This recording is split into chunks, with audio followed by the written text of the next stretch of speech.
Coming up in today's video, guys, we've got loads of big earwax plugs for you. My name is Rhys Barber, I'm one of the audiologists here at Audiology Associates. And my name is Taylor Green. So there's a couple of patients in this video, and first one you're looking at now is yours. It's mine, yeah. So I thought this was just going to be a really soft plug that was just going to get all sucked inside the Zollner tube. But when we've got a grip here, managed to detach it from the canal wall. But take a look at this plug when it comes away now. Look at the size of that plug. It came away really well. I don't know. I think it was in their boot somewhere, I think that one. But it was really large. I was totally through me because I expected it just to be this really soft plug that came away really easily with a bit of suction.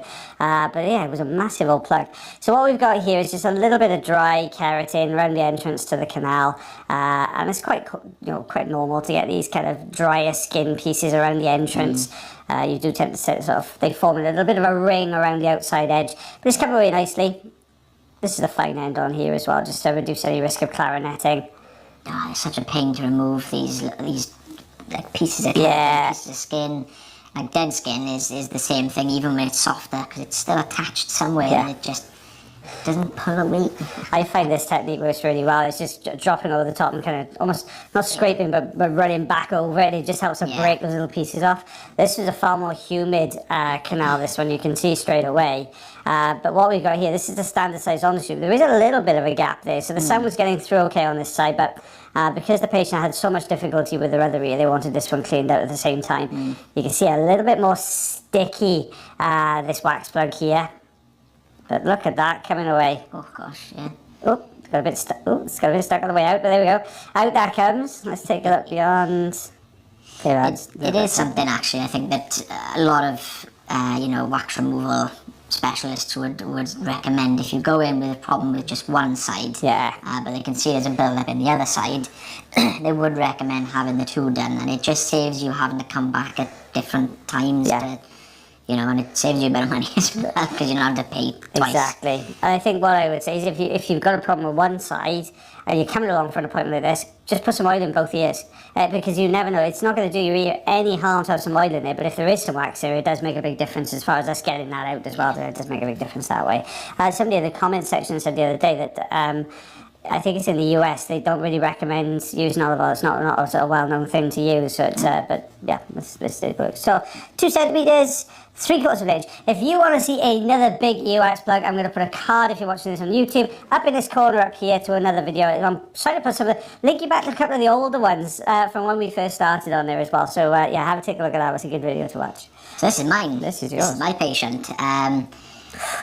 Yeah, very deep.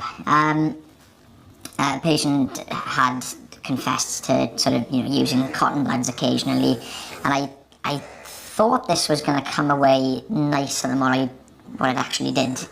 I was kind of half expecting this whole thing to just come out in one go, but the suction wasn't really doing a great deal for us here, so we got the forceps and just trying to get a little grip on that sort of leading edge there.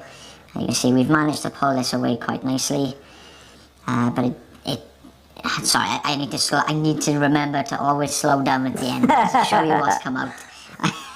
Which is better than doing that than me. You kind of get caught up in the moment sometimes. So what you're removing, you're like, oh, give away, and then you forget. It does happen. So it's just kind of left this very thin layer now. That's pretty much right up against the eardrum.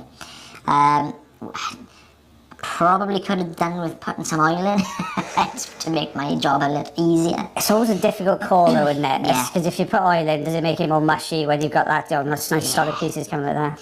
So yeah, we've managed just tidying up now. We're just trying to clear up as much of these little bits as we can. Now with these loose, tiny little spots that you can normally see running across the ear canal here, we're not going to make this uncomfortable for the patient, and we're not going to try and poke and prod, because that it can get really uncomfortable for some patients. So we normally just recommend that, a few days of olive oil following the procedure. That should just help to soften these tiny little bits up.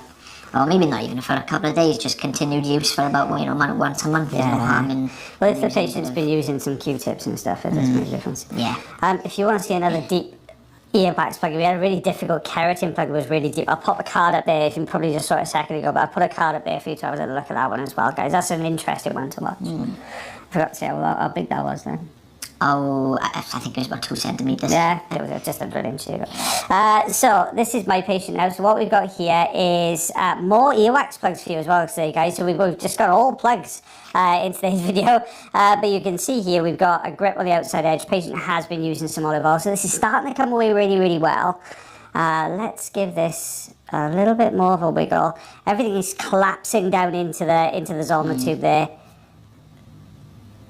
Oh, bit more, nearly. Bit more. I had a really, really frustrating one yesterday. Yeah. That lady had eczema. And the ear was quite, it wasn't quite swollen, it was a little bit swollen. Yeah. The ear canal had a very narrow, sort of bendy kink in it, and the wax was like this. It was too big to get it out, but at the same time I couldn't get the tools behind it. It was so tight. I've got one of those coming up. I think it might be the next video we're on together. I think I've got one of those as well coming up. Yeah, with the narrow ear canals. See the future. Yeah. I had a vision. That's it, yeah. Wax premonitions. I did. Well, look at this. Wow. That's a big ice show that plug. I actually dropped. It bounced off the patient's shoulder and landed on the floor, and it made a noise when it hit the floor. It was that hard as well, that plug was. Patients now having their shoulder reconstructed. But that ear canal looked lovely and healthy after we got that out. And, I put some extra olive oil in here just because I saw what the other side was like. This was a classic example of what we were talking about earlier. Patient didn't really feel they had any difficulties on this side, didn't oil this side. But you can see there's almost the same size plug in here, and it is bone dry. And it happens all the time. As soon as we clear the one side out, most of our patients are like, oh wow, that's a massive difference, and then they stop for a second and they go, I can't actually hear that well on this side. I realise how bad the other side is. Yeah, it always happens. It's always the second year, it's the worst one to do. Another big chunky wax plug that came away there. I'm just tightening up this outside edge. There we go, look at that. Guys, don't forget, if you do enjoy the videos, you can always like, heart, share, follow and subscribe for us. That'd be absolutely fantastic. And if you have ear problems yourself, check out the link tree in the description. You can book yourself an appointment with myself and the lovely Mr. Taylor Green. If you want to see what I think is the biggest earwax plug I think we've ever pulled out, I can put that up there somewhere if you'd have a little look at that one. That was a chunk. These are minuscule by comparison, guys, so make sure you check that one out. But as always, guys, take care of yourselves. Take care of your ears. And take care of one another and myself and lovely Mr. Taylor Green. We'll see you again real soon. Bye, everyone. Bye.